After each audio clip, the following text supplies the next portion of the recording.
What's good, good people? It's your boy CJ Randolph, and this is the Just a Messenger podcast where we're trying to change the world one message at a time. And what's that message? The message of hope, of love, of joy, and of peace.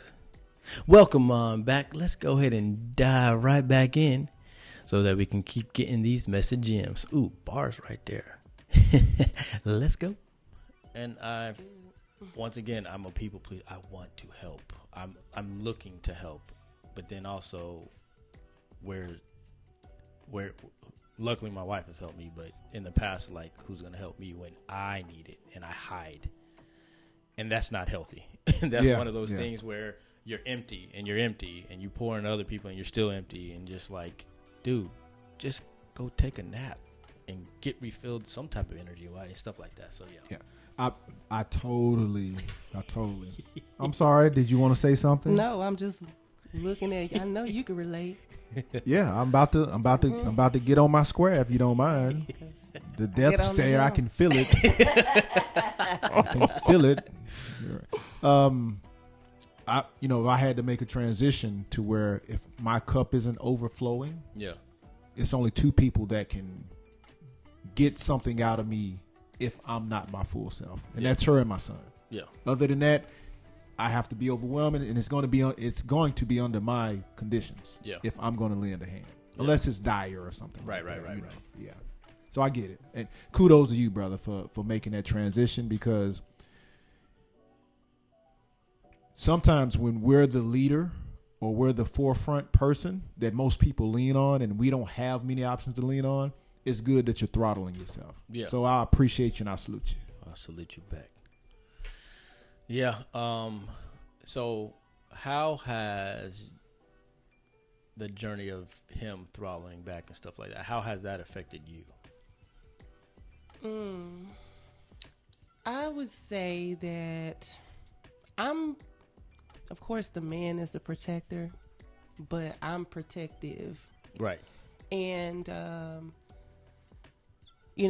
it's a great trait to have, but if you are a people pleaser, then you kind of tend to overdo it because that's just your natural inclination, right? It's not something that you just try to do. And so when I feel like he's either overdoing it or like it could be a matter of like, I feel like he may be neglecting himself. That's where it bothers me, or if it affects me, or if I feel like, hey, this person wouldn't do it for you. Right. I'm that type of person where I'm not doing anything for you unless I know you're going to, like, you would, not to say you can, but you would do it for me. You know what I mean? Yeah. And so if I feel like he's being neglectful of himself, or let's just say being used, if I feel like he's being used, then that's when I don't necessarily care for that, and I may like say something, but sometimes I feel like he claims that, oh, I say no. I'm like, I only see you say yes. So I don't see when he says no. Yeah. So that's how it affects me. No, I could understand that, because I say yes verbally, but like really in my head, I'm like, why are you saying, like, just say no? Like, just say no. And I'm just like, yeah, sure. And then eventually it gets to where everybody just relies on you to always say yes. Right. And then that's when you really find out who your friends are, when you say no. Like, I done helped you 105 times, and the one time that I can't, no. I'm horrible. Okay, well, I'm glad that we had this conversation, because now I know how to love you, and realize this is a journey that I'm being used at. I don't like being used. Right. That's awesome. That's awesome. I'm still working on when the cup's overflowing or whatever, of, I would say, limiting who gets all the energy. I got quite a few more people than just two, but I'm at peace with that right now. Yeah. And so now, how are things with your son? How is that relationship, if you don't mind. That dude is so special. Yeah. I couldn't have asked for a better human being to be a father of. Oh, that's awesome. Like, literally. Like, now he has his shortcomings, like tissue rolls, papers of tissue paper disappear at an alarming rate. Like, dude, what are you doing? Leave him alone. What are you doing? Right? Allergies. I don't know. And he's so smart that he tried. She would have to tell that story. Right? Because, like it's 4 rolls of tissue on the shelf. Right.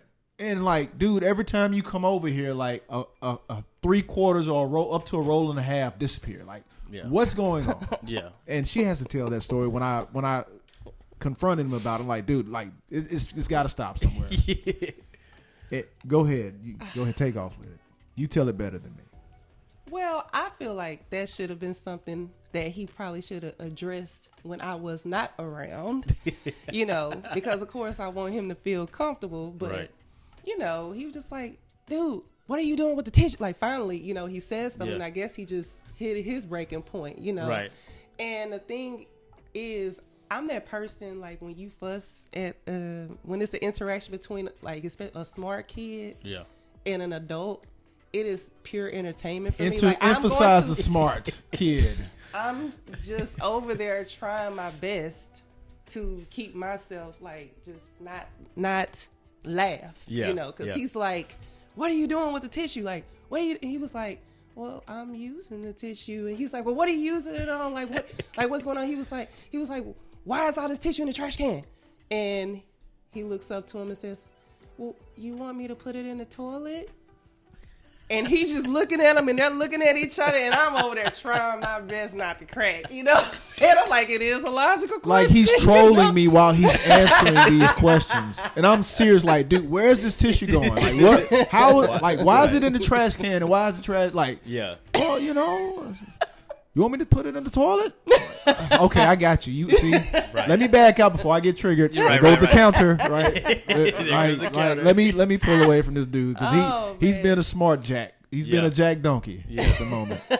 He was serious, and he was looking at me, and I'm like, okay, son. Couldn't say nothing. What I was going to respond wouldn't have been healthy for the conversation. Yes. So I chose to just be quiet. Salute to you. There have been times where I'm just like, I am just going to remove myself because right now, as a teacher, so many times I'm like, if I say this, I'm going to get fired. But I say it. Hopefully they don't repeat it because the conversations that you have with some of these kids and some of the, like, they think they're grown, especially in middle school. And I'm like, dude, you gonna try to fire off how short I am? Let's talk about how short your grades are. Ooh, that burns. Ooh, that burns. And my thing was always this. I was like, oh, you really gonna talk about me? And I know about you. And they just be like, exactly, go sit down. Yeah, you come in classroom musty every day. Dude. Right. Please, tread lightly. Yes. Because I can and will embarrass and destroy you in front of this whole class. Yeah. I've actually done the nice thing. I pulled them outside and roasted them. Yeah. Because I was like, all right, I told you to stop because it's getting disrespectful, but I'm short, whoop-de-doo. That's all they got on me. But I was like, all right, you want this? Let's go. Yeah. Me and you outside. And he stayed out there for a while. And to cap it off for my son, he's a wonderful kid. Yeah. He's a good human. Like, he sees the world from a happy kid's perspective, right? Like, he sees the best in everybody. Except for when he's on that doggone game. Oh. Then it's, bro, what are you doing? Bro, no. Don't tag me, no. Go get them. Why are you getting me? Oh, man. But other than that, I mean, straight A student and loves soccer. Oh, really? Soccer head. Football. Football. Yeah. Telling me all the teams, the players, all that stuff. But, so he's a good student, but where I try to implement the most influence on him is through the life situation. Yeah. Right? So he had a run-in with I bought him the MetaQuest, right? Yes. MetaQuest, and I download the apps so I can monitor. Right. So, kid in there from California was racist, like using explicit language, right? And so I texted his mother. I said, Amir is on there with somebody who's speaking ill of black people. Yeah. And so he got put up. And so she told him to block the little kid. He blocked it. He gets his thing back. He unblocks him and does that. Yeah. And so at that point, I had to have a real conversation with him. Right. The next day, picked him up, sat him down, took him to Taco Bandito. He loves the nachos, right? Fattened him up for the slaughter, right? Right. And so I had to give him a life lesson about why it's not okay to let people get away with that. Yeah. They can feel how they feel. Correct. They can, whatever they want to feel about you, that's okay. That's their personal problem. That's on you. But when somebody gets to the point where they're disrespectful to you, to your face, it's not to ride. You're not supposed to put up with that. You're not supposed to go along with it passively, right? Nope. And I had to give him a brief history of the brutal history of slavery and how we were treated, all that stuff. I'm not going to get into the details on camera, but I had a real explicit conversation that was vivid for his imagination. Yeah. And I held no punches on some of the stuff. Right. And he understood, and he was shaking, and, you know. Yeah. He's like, yes, sir. I said, I better not ever see it again. Yeah. You better not ever let that happen again, or I'm going to come see you. Right. Right. And so the life things is what I try to focus on with him. That'll prepare him for the real world, so to speak. How old is he? He's 10. Okay. Yeah. Yeah, I think I was going to ask you this as a father. How are you, because you said he looks at the world through a lens through a happy child. Mm-hmm. And where I find, because my kids are like that too, but then I'm not ignorant to the world also, mm-hmm. right? Because of our experiences in past and knowing history, and not robbing them of that happiness, but also still telling them the truth. So how do you find that balance? So the balance for me is that I give him the generic thing up front. Okay. Like, I want to say about a couple years ago, 2-3 years ago, I told him about his name, where his name comes from, and how to wear it with pride that your name is not an ordinary name. Yeah. Then I told him, hey, look, we're descendants of Africa. Right. You know, all that good stuff, right? But as situations come up that he may potentially face or whatever, I try to prepare him. Yeah. You know, so like when he started playing soccer, and you know, it's mostly white people that's there, and some of them come. Not all white people are the same. Some of them come from a walk of life that treats or looks at black people a certain way. Correct. And so I had a conversation with him about, hey, this potentially may happen. Mm-hmm. This is what you need to be prepared for, prepared to deal with at some point. But if something does happen, I give him the full skinny on how it works if he encounters it at some point. Right. So it's like piecemealing it. You know, you don't want him to grow up thinking that the world is full of danger, which it is. But it for him, for a 10-year-old's mind, they can't really compartmentalize how nuanced it is to a certain degree. And so I just try to piecemeal it one bit at a time. And then when he gets of age, I want to say when he gets to be about 14, 15, I'm going to have him read Ta-Nehisi Coates' book, The World Between Me and You. I think that's the name of it, something like that. He's got about 3 or 4 books. But in that particular book, it is a set of essays of what Coates writes to his son to prepare him for the real world as a black young man on the verge of adulthood. Right. So that's one aspect that I'm looking at of how to ease him into it. And then when he gets to a certain age, here's the whole skinny. Yeah. You know. That's awesome. So, coming into this relationship, how have you been able to put yourself in as a motherly role in his life, and have you found that difficult, or has it just been like a smooth transition?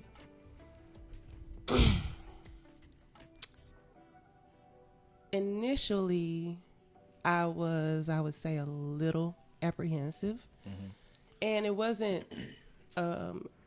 anything from him. It's just, my past, of course. You know, you don't necessarily know how the child looks at you.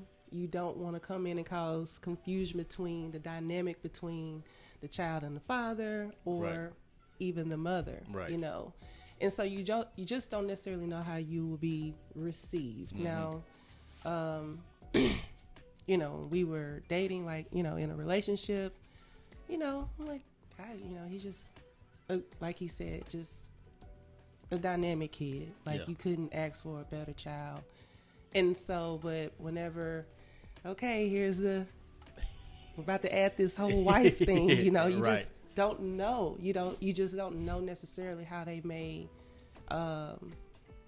receive you. So, of course, he always, Tony always, I would say, reassured me, like, hey, I want you to do what's comfortable for you, right? And that took a little bit for me, just because of previous, when I was, in previous dealings, I would say. Yes. And so, because of course you just don't want to mess up anything, right? Like, I think that's something that can be, it's very fragile. Correct. And so, Amir has, I think he knows I love him. Yeah. We have a great relationship.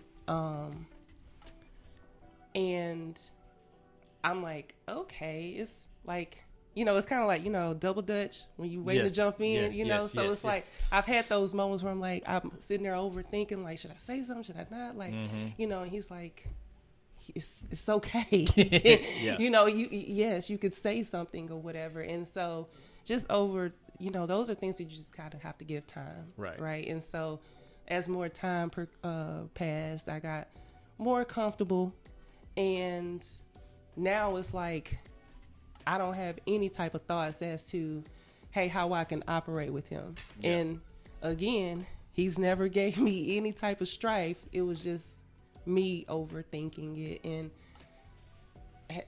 Amir also, no type of strife. It was just really me. And so I would say I'm blessed in the sense of, I don't have to deal with that. Yeah. I know what it's like to have to deal with that. Right. And I to say like that's like to say that I don't, it's like a big weight finally off of my shoulders, and to know that let's just say this, he gave me that green light because he knows she loves him, and if there were a situation, like, I know that he would have my back. Yeah. He's like, hey, like, he reassured me, you're not going to go through anything, even on the, on the outside. Correct. Yeah. Hey, you do what it is that you want to do, how far you want to go with it, and I support you. So when you have somebody like that, it does make it a lot easier, because he's like, you have nothing to worry about. Right. And I mean that. And when I saw that he really meant that, and he really gave me that green light, I felt it. I'm like, oh, okay. So. Yeah, that's that piece there, man. I wish the wife was here to give her perspective on that, because we actually talked about that probably like last week or something like that. And I think it's also different from the male perspective, as being the leader in the house and more of the disciplinarian or whatever. In some aspects it's different, but in here, yes, I will gladly do that. So there's times where I've had to remove myself because I didn't think what I was going to do was going to break that fragile aspect with my stepkids. Now, my wife, she can gladly handle it herself. It's just I don't want. I've said this to all the kids. I said, I will protect her from y'all. I even protect her from myself. So if I'm protecting her from myself, I will protect her from y'all. So that means that if it gets there, you will hear me yell, and you will hear me shut you down. I don't operate like that unless it's necessary. Yeah, that's how I was in the classroom. I made people cry because they've never heard me yell before, but I had to get somebody's attention. Yeah. Right. And so, and reassure my wife, was like, no matter what, dealing with my kids, her stepkids, it will never be worse than what I would do. Right? Because it's automatic. Like, and I do it in control. I'm not angry, but I know that this needs to be nipped ASAP. So it's going to come fierce right down your throat. And then after that, it's going to be reassured that this is why you don't do this. This is why I did this, Yeah. And for her, because I handle most of the discipline swiftly. For her, mainly it was about feeling comfortable to feel that motherly role with him. Right. And I was telling her, like, yo, this dude adores you. Like, he's an extreme introvert.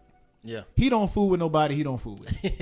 He's going to walk by you. He's not going to acknowledge you. He's just going to keep moving in his own little world. Yeah. Now, if he loves you, he will say, he will speak. He will, he's just, you have to, if it's a stranger, if it's somebody who he doesn't like or feel a good energy from, it's going to take a while to warm up. Right. He warmed up to her instantly. Yeah. And so she did not want to confuse the dynamic of a bonus mom getting misplaced for his actual mom. Right. Yes. Like, that's not going to overstepping boundaries. Like, right. Yeah. Like, you're perfectly okay. His mother's doesn't think or operate like that. Yeah. Right. And one time this dude trolled her. Like, now note, my son was my best man at the second wedding, right? Like, he's there. He's just looking around. He's just looking at the city. He's just chilling until he does something he wants to do. Yeah. And so we're at home. This is fast forward a few months later. He's getting ready to leave. Hey, tell Miss J bye. Bye, Miss J. Bye, Mrs. Timms. And then he just looks at her crazy and runs out the door trolling. Like, he adores her. Like, some things that he would rather do with her than me. Yeah. Which is fine by me because I'm not from, Right. Which is cool. I'm glad they have their own they got their own little bond. Yep. Yeah. Right. So I can tell that he's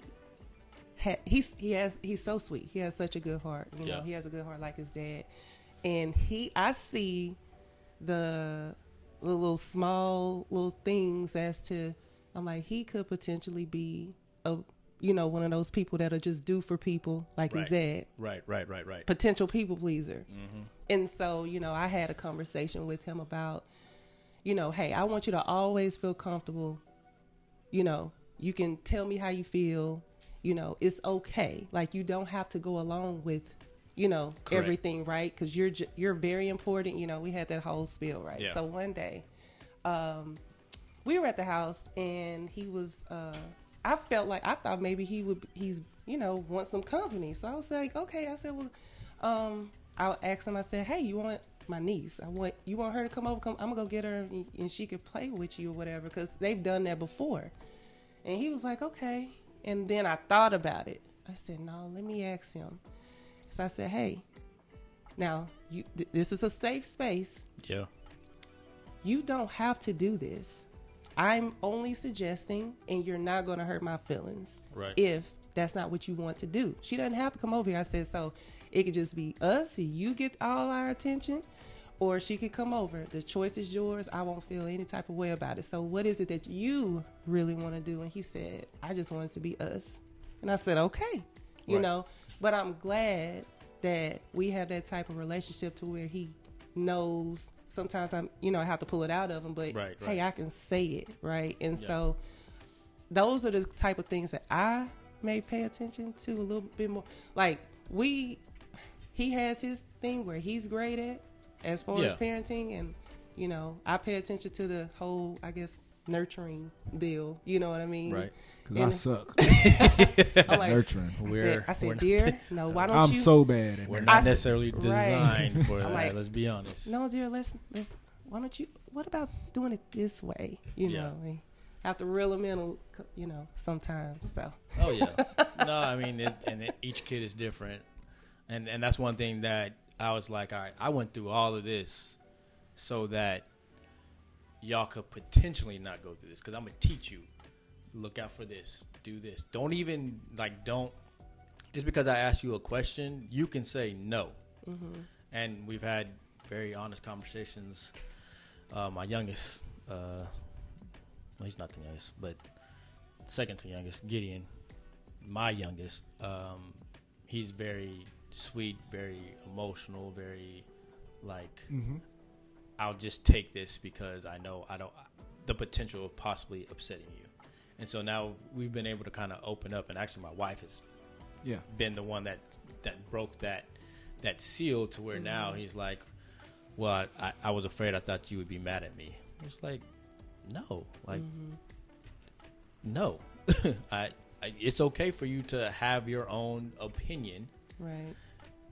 We may not always ride with it, but I do want to know what it is. But I'm not, and I'm also learning that I'm not one that just be like, oh, you tell me your opinion. Oh, it's stupid. Like, I didn't grow up like that. Right. And I'm definitely not all right, I'm going to let you know, okay, that's your opinion, but we're not going this way. And if I'm in the mood, I'll let you know why. Or still working on that, right? The nurturing part. But yeah, I think it's important that that's what as parents we're supposed to be, whatever that role is, guardians, whatever, is to raise them to be as holistic as possible. And that's what I think the design of marriage and design of having kids is a mom and a dad have their strengths, have their weaknesses, they balance it out, and then you infuse that into the kid, and then we just break generational curses or continue generational blessings because of that. What you say now, Pastor? You preaching now? Ooh, you starting to catch fire. Be like, what's that movie, Vampire in Brooklyn? When he was catching fire in the church, he's like, we got to go outside. Woo, Brother Jones was down the street. Yeah. Oh, that's good. That's good. Yeah. So we're at about 28 minutes, so I'll end this one. If we want to continue, we can continue. It don't even seem like we've been here that long. I know. So I'm going to end this. I'm going to cut this part out, but I'm going to end this part so that we can do like the first episode, and then we can just continue. Okay. Well, I guess if I was preaching, let me go ahead and stop. Because this is not my platform. This is y'all's platform. But no, once again, this is the Just the Messenger podcast, where we're just trying to change the world with one message at a time. And what's that message? The message of hope, of love, of joy, and of peace. And come on and stay tuned to part whatever. I'm just going to start labeling ours part whatever because I didn't lost. Right. Part whatever, because we got some more messages for y'all. So, CJ Randolph, the Tims and Thems. Y'all gonna have our own podcast called that. Anyway. we'll talk numbers. Yeah, we'll talk numbers. We'll talk numbers. Until next time, Selah.